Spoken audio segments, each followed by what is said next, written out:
So my aunt used to say, don't let anything rent space in your head for free. My Aunt Kathy, and she was an entrepreneur and she was such a renegade.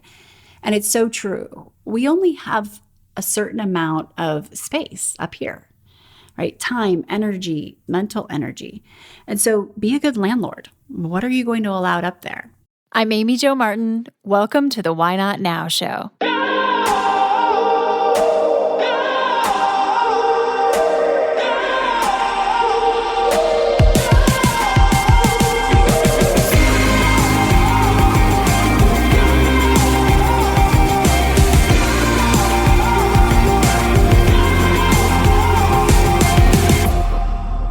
You know that thing you've been thinking about doing? Yeah, that one. Why not now? Have you ever actually taken the time to ask yourself, what's stopping me? Let's talk it through. This is your chance to give that idea the attention it deserves and take action.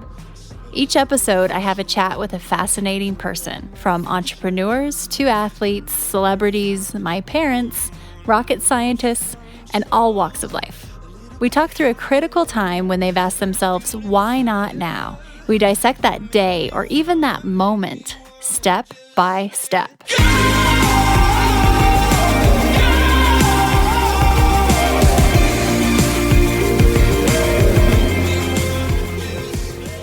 Welcome back. Welcome to part 2 of reinventing your relationship with time. And I promised in part 1, I would go through what I'm planning to take with me from last year to this year, what I'm planning to leave behind, and then what I'm planning to create new. So I'm going to read through that list briefly, but before I do, recap here from part 1. If you haven't watched that or listened to that, please go back to the very first episode in this series. It's a 3-part series because it will give you context. As a refresher, we discussed the difference between bandwidth and capacity. Bandwidth is our 24 hours in a day. It's finite. Capacity is our infinite potential. And this is us flying as high as we can. We can literally unlock more potential in our genetic code if we do certain things. And we can't be tapped with our bandwidth. We're just totally maxed out, which I know you all know what that feels like, because that traps us with our capacity and we're boxed in. Okay, so head back to that episode if this is news to you, because you want to get that first. Now, today we're going to talk about tactics, additional ways that you can manage and really optimize bandwidth, but increase capacity, right? And so when we think of this, it's really 2 parts. It's mindset and it's action. And I mean micro actions, like stacking those small actions that compound over time and then create huge shifts, right? So that's momentum. That's what we want. First, I'm going to go through a few things on this list of mine and talk about ways that I'm actually tackling those using the tactics that I've learned over the course of time to really fly higher. Because reminder, when we're at capacity, this is what we're uniquely qualified to do, right? This is what we're on planet Earth for, and this is our zone of genius, as Dr. Gay Hendricks calls it. But when we're up there, kind of like an airplane, we are more efficient. When an airplane's at altitude, it requires less fuel. It was created and designed to be up there. And so that's similar to us. We want to fly as high as we can, and there is no ceiling, right? Now, when we think of that, though, we also know there are certain indicators that will tell us if we're on the right path up or if we're kind of shaking and trapping ourselves because we're tapped at bandwidth. So there are tactics and there are indicators that we'll talk about today. Okay, so I'm going to read you a few specific things that I'm applying against this concept and these tangible tips. So things I'm taking from last year into this year: 100% accountability and ownership for the reality I create. Prioritizing intentional time with my son. So I have blocked in my time budget. So head back to the first podcast episode in the series if you don't know what that means, because it's so critical and important to have a time budget that we reconcile. I have when I'm picking Lincoln up, dropping him off, playtime, it is blocked, right? No fly zones. And so it may be 2:30 p.m. in the middle of a workday. In fact, it is 2 days a week, where from that point until 5 p.m., nothing can be scheduled, right? That is my time. And what's cool is I get to see the percentages of this, and at the end of the month, get to go and reconcile against, is that true to fit into what I designed my ideal day to look like? Okay, but I digress. Okay, what else? I'm taking with me my Ruthless Red Pen. We'll talk about that more today. And continued reinvention with my relationship with time and money. So that means setting ruthless priorities. And that will reflect how I want to feel in my day. That's a biggie. Time budgeting and reconciling, we talked about. We tend to overestimate our bandwidth, our 24 hours in a day, and underestimate our capacity, our potential. So keeping an eye out for that. Less meetings, more movement. So really looking at every single meeting and scrutinizing, does this make sense? Is it required? And what I did is at the beginning of the year is I cleared every standing meeting. And so far, just a couple have made their way back. Many of the meetings that used to be perceived as critical and important, they are now voice notes. They're exchanges with that counterpart or with that audience, those stakeholders that were in that meeting. And we're able to provide updates as needed on demand versus blocking time on a calendar.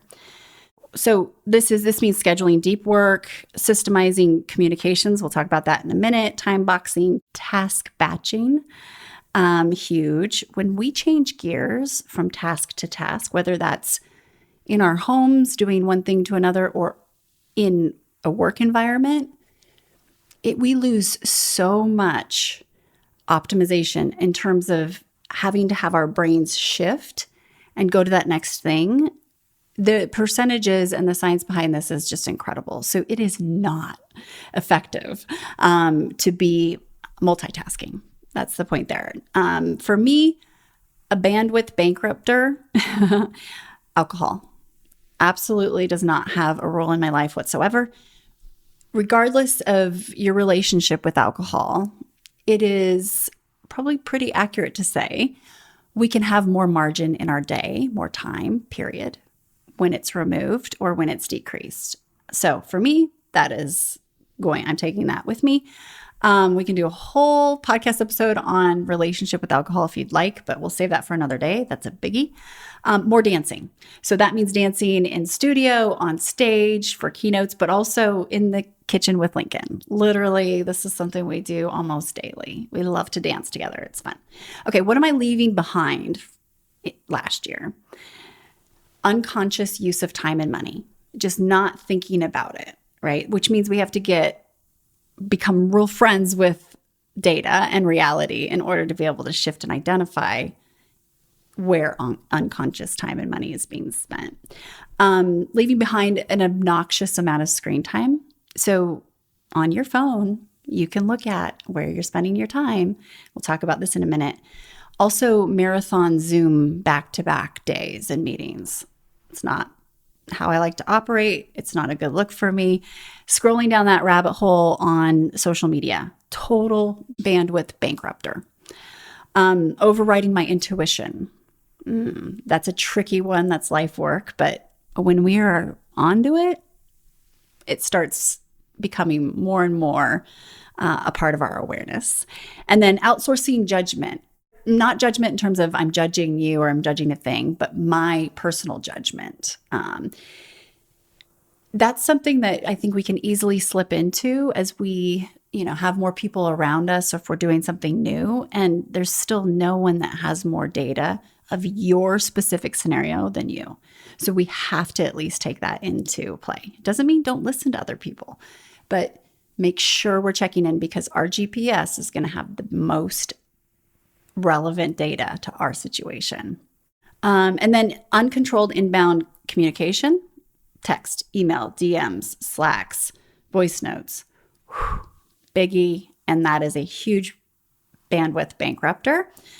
Back-to-back work travel trips, avoid these to the best of my ability. It always seems like it might be an efficient thing to go from this city to the city real quick and get back, but I just don't like how that feels.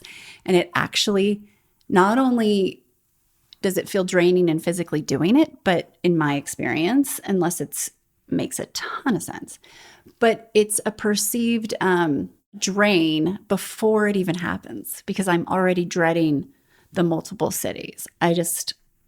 Something I'm doing away with unless it absolutely makes sense. And I'm willing to say yes to something that means I'm saying no to something else, right? Cost benefit analysis. And then waking up early and earlier is not a strategy. So getting rid of that. And that is one of my defaults. I will fit as much as possible into a day if you let me just, run wild, but because there's so much I want to do and so much I'm excited to do. And that's not a bad thing. But that's also draining my capacity. And there's a point of diminishing returns, of course, right? Just because you can doesn't mean you should. Anything is possible, everything is not, as we like to say. Playing whack-a-mole goals. So when you have too much going on and you're moving a millimeter in a million directions, then you end up seeing these spurts of growth and then it stalls and over here. And it's dizzying, right? And it drives everyone around you crazy. Having a resentful edge and overwhelmed state of hurry. So when we're tapped at that bandwidth and we're just rushing, some of the indicators are, always feeling behind, always feeling late, never feeling prepared, feeling like you're doing all these things, but nothing's getting 100% of your ability or attention. And that resentful edge, like I am ready to shed that. And by the way, 100% accountability. I created this, right? If I'm feeling that, that is my doing. And I need to take ownership first and foremost. Chasing balance. I'm not a believer in balance. However, just because balance is BS doesn't mean we can have boundaries. And these aren't just boundaries with other people, other things. It's also boundaries with ourselves. So big into that. And think of it as like, there might be times where certain aspects of life are louder or needing more attention, but they can't stay there necessarily. Otherwise, something else is really going to sacrifice over the course of time. Rushing. Ugh. It's really your nervous system. We're not designed to be at that bandwidth, rushing, kind of over scheduled type of operating system. All right. So, and then also a false kind of self-imposed obligation to do things. So these are things that I haven't even committed to that potentially I've done or I've been doing because I've felt obligated. Okay. That's my problem if I'm doing that. And if we're not going to take the wheel and, actually make some changes, then we're going to feel it because that's taking away from our potential. Okay, so those are the things I'm shedding. What am I going to create in the new year or in this new season? If you're not listening at the beginning of the new year, that's okay. You can apply this tomorrow. A new season can start any minute of any day and any day of the year. So more compassion. So when I'm at bandwidth and I box myself in, I'm all of a sudden not as compassionate as I'd like, not as empathetic. Like all those emotional intelligence tools that are pretty innate, they just start to fall off and it's not a good look, right? So more of that, saying no more. No is a full sentence. If you need backup, it's no, I have another commitment. And maybe that commitment is you. And maybe it's reading a book or just sitting down or doing nothing, but that is a commitment. Recommitting to myself and my health. And really life is a renegade. So this isn't new to me, this kind of operating system. However, I've definitely slipped over time and I'll find myself needing to re-engage in the daily practice. So that commitment, it could be recommitment every single day. And that's cool. Day stacking, huge. So I love to think super big, right? But then we need to reverse engineer and take that first best brave step. What does that look like? And what is the consistency in action day over day that will compound to get us to up there? That is awesome, because when we reverse engineer like that, it becomes accessible. It becomes, I could do that today. And then you get to the next day, oh, I could do that today again. And that momentum is huge. When we push ourselves across the starting line, we feel different, right? And when we feel a perceived progress, which is one of the ingredients of happiness scientifically, that starts to build and that inertia just gains. It's so exciting, right? So that's where we want to go. Real quick, okay, better sleep. So I want to become like a sleep Olympian. I'm tracking my sleep. It's a big deal. It's all the way from habits to accountability. And really, there's a lot out there in terms of better sleep. Releasing the next Renegade book. So excited about this. It is so close. And I am not going to send that thing to print until I feel it is ready to go. And it will be released under the Renegade imprint. The first published piece under the imprint where Renegades are printing their books. So excited about Renegade books. I'm going to be incorporating tumbling into my keynote speech. So this is a biggie that I'm creating new. It's bringing a next level performance to that stage, and just, it really lights me up. I talk a lot about where passion, purpose, and skill collide, that Venn diagram, right? Got 3 big circles. And if you're listening and you're not watching, I'm using my hands here to show the Venn diagram. Well, in the middle of where passion, purpose, and skill collide, bliss resides, impact resides, income resides. This is joy. This is health. This is capacity, right? For me, movement, dance, a lot of people would be like, you're going to mix that passion of yours into your business? And I'm like, absolutely. Why wouldn't I? Why not now, right? Because it's going to just, I think, elevate everything in me. I'm excited about it. It keeps me challenged, so on and so forth. So why not, right? I love doing things when people from the outside looking in kind of have a tilt head and say, I can't believe she just did that.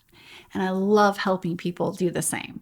And it's not for the sake of just having them say that. It's because they're thinking, hey, well, what could I do?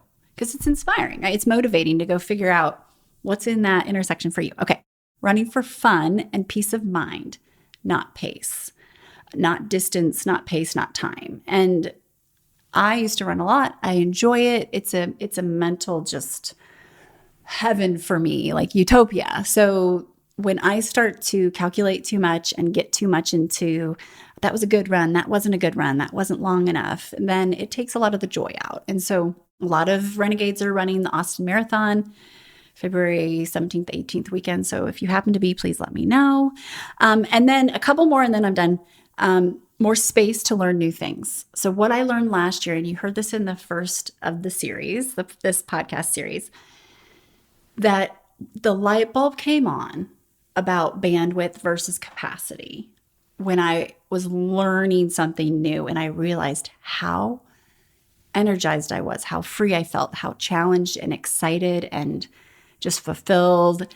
That's capacity, right? So that requires space. It requires space for me. That means listening to new podcasts. It means mini classes, maybe, to learn about something. Learning from experts around me. That takes time and space, but it also is very important to me.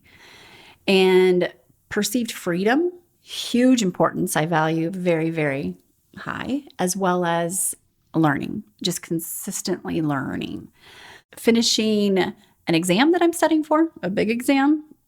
That's just literally a box to check. And then I would like to create a plan for how I can get my pilot's license in the next year. I'm going to add, or maybe 2, but I would like to get it here within the next, from now, 24 months at least. So that means by the end of this year, I better have a really clear plan. It doesn't mean I have to have it, but that's just capacity planning. Okay, so that's my list.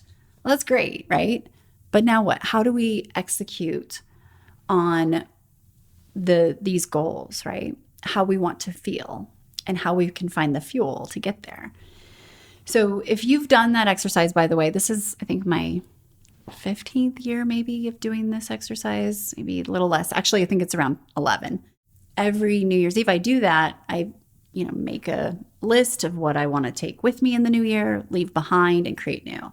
And then when the clock strikes midnight, you can rip it up and use it as confetti. You can burn it or whatever. Just take a picture of it first. So go through that process if you'd like and see what you come up with, right? All right, so how do we execute against this? I'm going to share a couple of specifics and then also a few specifics that are signals that you're on the right path of optimizing, managing that bandwidth, and then increasing your capacity, expanding that infinite, no ceiling zone. Okay, so I mentioned bandwidth kind of bankrupters. And in the last episode, you heard some of the first things that I did to get that kind of renegade, ruthless red pen out and start removing things, what can go. And these aren't just like literal tasks in a day, that too, but also you look at where your time's being spent, you look at who you're spending your time with, you look at where your money's being spent too, which is in the next episode. We'll talk about your relationship with money because it really does impact time. And so this ruthless red pen, what does this even mean? And it's not just, I'm going to strike everybody from my life. And no, it's about being really resourceful versus looking for more resources per se, right? We want to be as smart as possible. So for me, it means what am I going to circle and what am I going to strike? And there have been a few big things this year that I had to weigh and say, hey, am I going to continue this or not?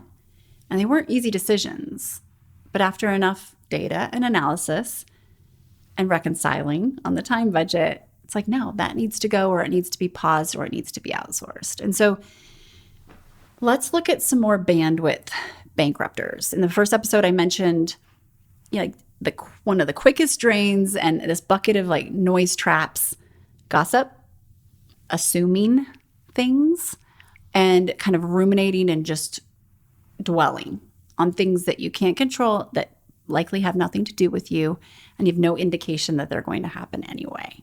So that is a daily practice. That's not something you do once, right? So that is easy to at least start identifying and shifting. When we do that, we become known for that, and then people bring less of those situations to us in terms of maybe wanting to talk about someone else or talk about assuming something that's going to happen that there's no indication that's true. That's just unnecessary stress.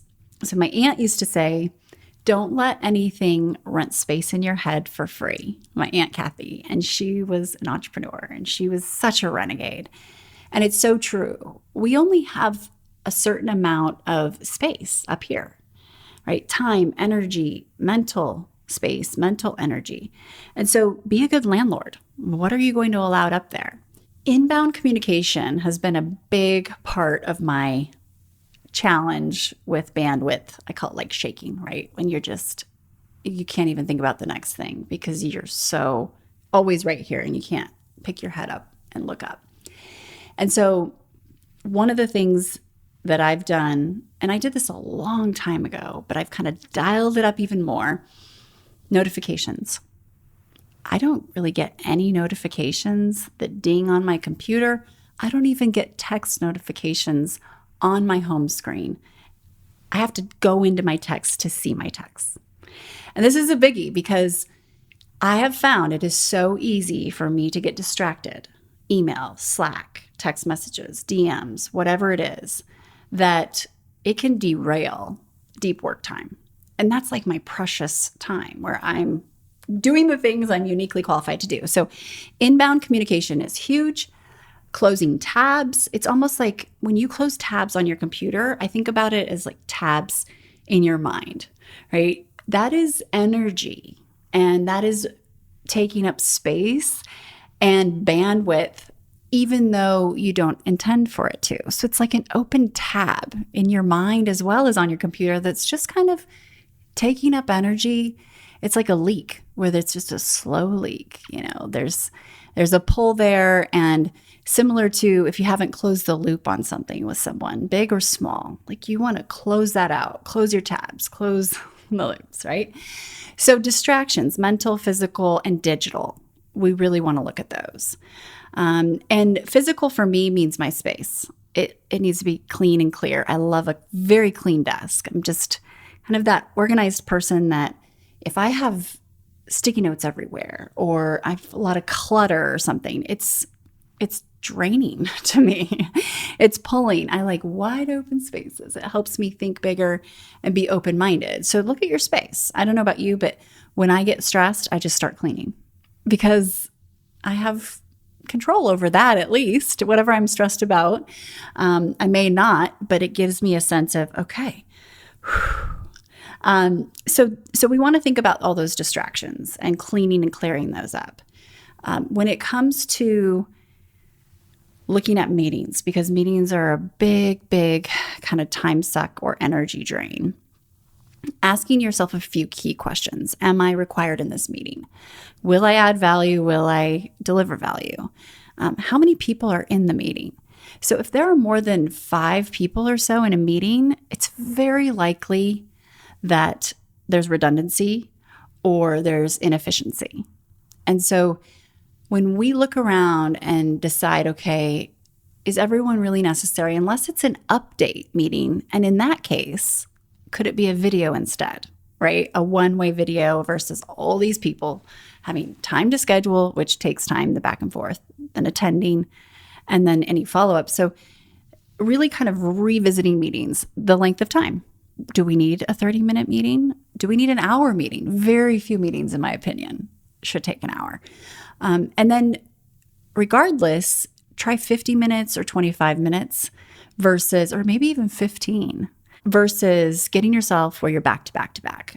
So when we're back to back with these marathon, especially Zoom meetings, because that requires a whole nother layer and level of just psychological presence and energy, we can drain ourselves so quickly. And that's when we start rushing and we start getting behind. And then all of a sudden, one meeting is behind the next.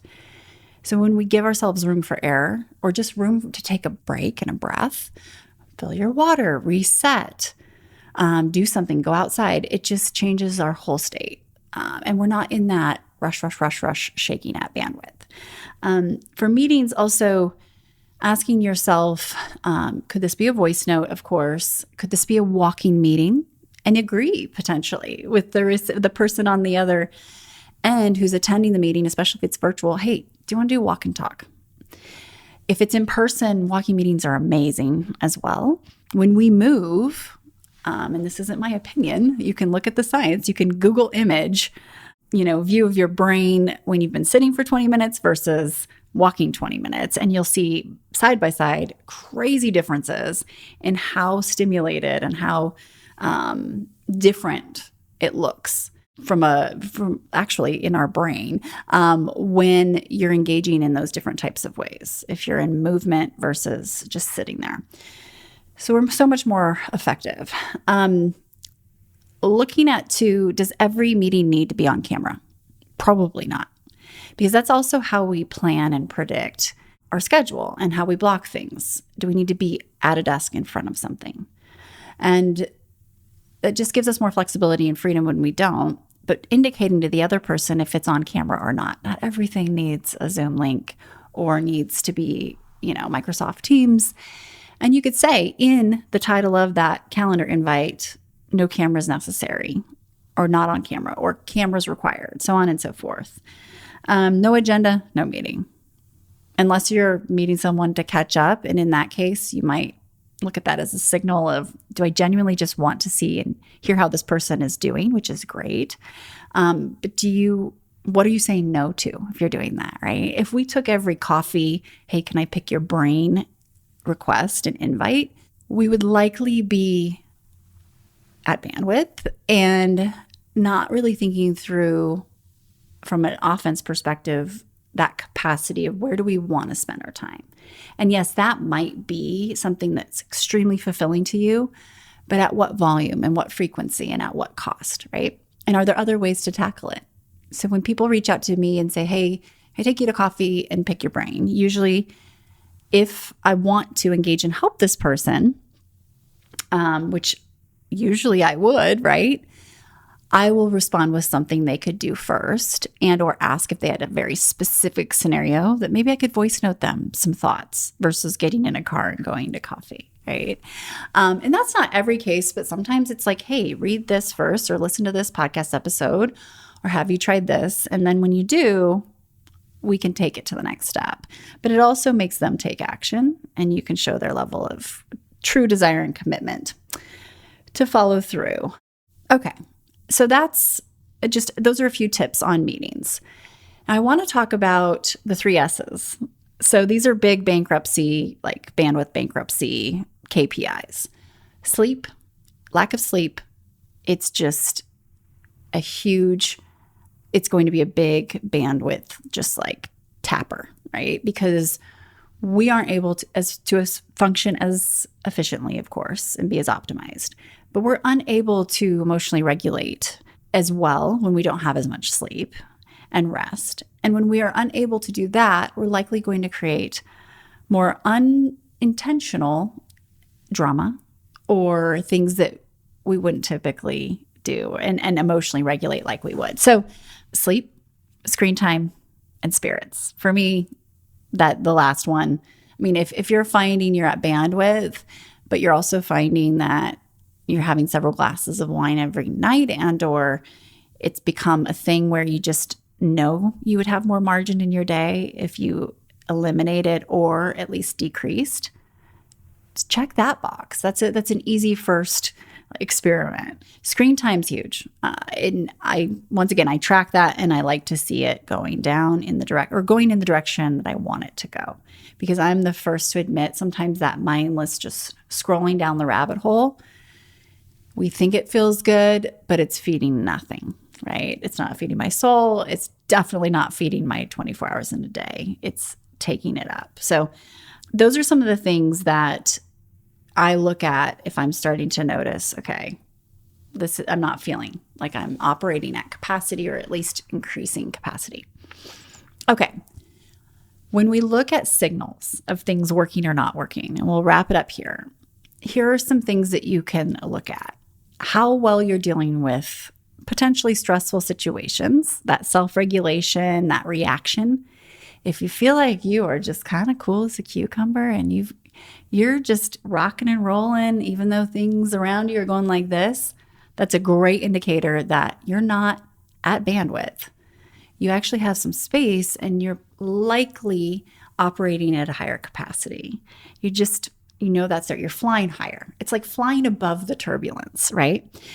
And up there, one of the reasons we want to remove all the distractions, back to the plane analogy, is that we can't have any collisions up there, right? So we need to remove anything that could cause danger, and that is too much going on. We don't need any kind of self-inflicted turbulence.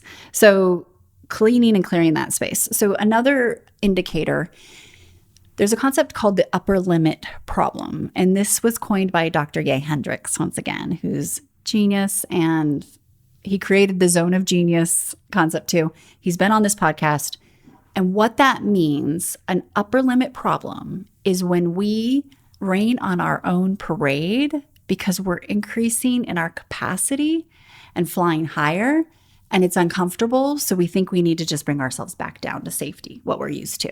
And so this is so common. It can happen in big ways. We call it ulping, right? Upper limit problem. And you can catch yourself, you can catch your friends, your fellow renegades, your fellow like-minded individuals who are growing.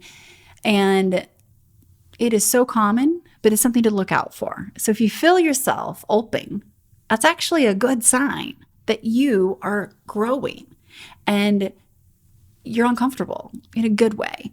Other indicators of, we're not at capacity. You're never at capacity because you could always go further, but we're increasing and expanding our capacity.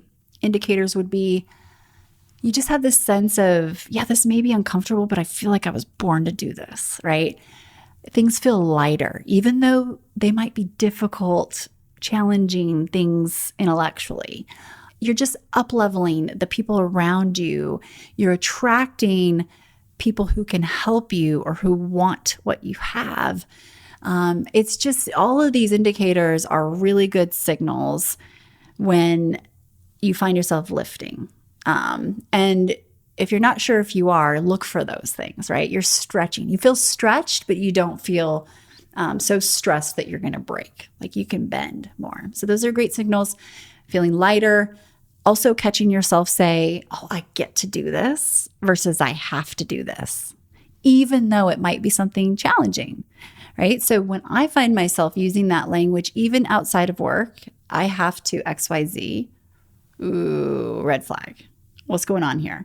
Of course, as humans, we will always need to do some things that we don't necessarily want to do. But more and more, you will be able to find ways to shift that and prevent or avoid that if you're paying attention and you start operating more at capacity. So from I have to I get to. I don't have a to-do list. I have a get-to-do list.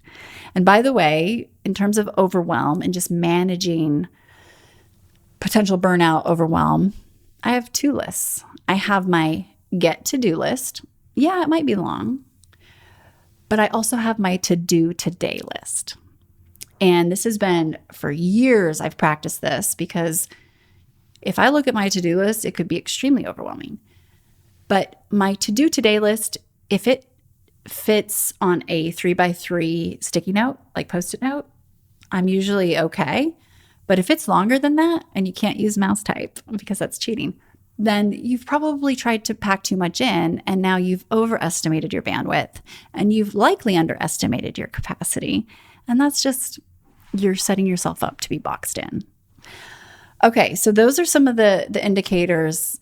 We're going to wrap this episode up. I'd love your feedback. Thank you for all the responses to the first episode. This is my second solo podcast in a long, long time.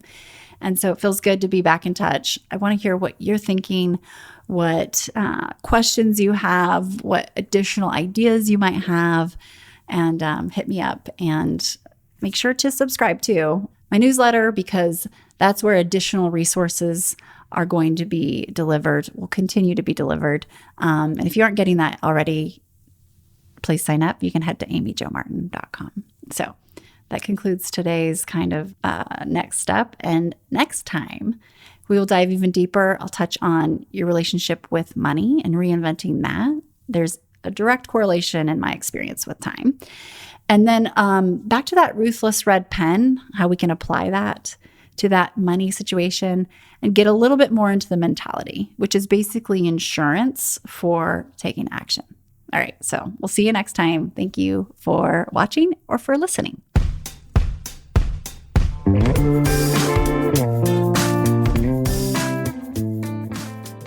Hey everyone, thanks for listening to the show. Hit me up on social media to let me know what you think. I'm at Amy Jo Martin on Twitter, Facebook, Instagram, and LinkedIn. And I want to hear your why not now moments so I can share them on the show. Just send me a note to whynotnow@amyjomartin.com. For show notes and other offers, you can visit amyjomartin.com/whynotnow. And while you're there, don't forget to sign up for my email newsletter for exclusive content and announcements. A big thanks to Rock Salt Music for all of the tunes by the talented John Coggins. And of course, a hat tip to Richard Brewer for editing and producing the show. I'll see you next time. And until then, why not now? Hi, everyone. If you are digging this podcast, please do us a favor and subscribe, rate, and review on iTunes. It just takes a moment and it means a ton to us.